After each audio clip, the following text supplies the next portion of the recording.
If you don't get your fanny out of that dressing room in the next 30 seconds, I'll come in and drag you out." I recognized the tone in my grandmother's voice well enough to realize she meant business. 3 hours of trying on every bubblegum pink bridesmaid dress in South Harbor's one and only wedding shop had left all of us in a foul mood.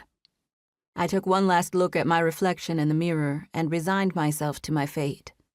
The hoop skirt under my ballroom gown was so large I had to turn sideways and wiggle to get through the dressing room door. But given this was the 7th or 8th dress I'd tried on, I had mastered the technique fairly well. In the main viewing area at the back of the large store, I walked up the 2 stairs and stood atop the platform designed to look like a wedding cake to showcase the dresses to loved ones. I stood atop the platform of shame and waited for the laughter I knew was inevitable. My timing was impeccable. 3 other brides and their guests had just walked to the back of the store, so my audience had tripled since my last humiliation. I heard snickers and one guffaw from the store personnel. Initially, the sales consultants had contained their reaction, much the same as the Queen's Guard outside of Buckingham Palace, not showing one iota of a smile. However, 3 dresses ago, that all changed. Now they smiled and snickered openly.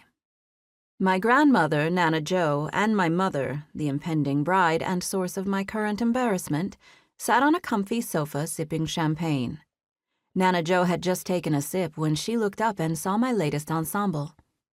Nana Jo snorted and champagne squirted from her nose. "You look like a giant pink piñata." I turned and stomped down the stairs and headed back to my dressing room. In between the laughter, my mom said in a confused voice, "I don't understand it. It looked so cute on the hanger." I squeezed back into the dressing room, caring little if this satin and tulle monstrosity got snagged or not. My sales consultant helped me get out of the dress while she avoided making eye contact. I suspected a few of the chuckles I'd heard had come from her, although I couldn't be sure. "Your mom has a very distinct taste." She picked the pink piñata off the floor and made sure it was returned to its protective plastic. "You can say that again."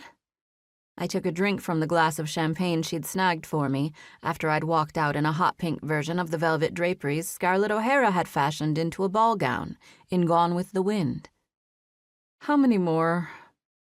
I should have been suspicious when she didn't respond and quickly turned away. But I was too busy texting my missing sister, Jenna, who'd managed to back out of today's humiliation by declaring she had an important legal brief to write. Her day would come, and revenge would be sweet. When I turned around and saw the next fluffy pink concoction, I nearly spit my champagne. Instead, I grabbed the champagne bottle and took a long swig.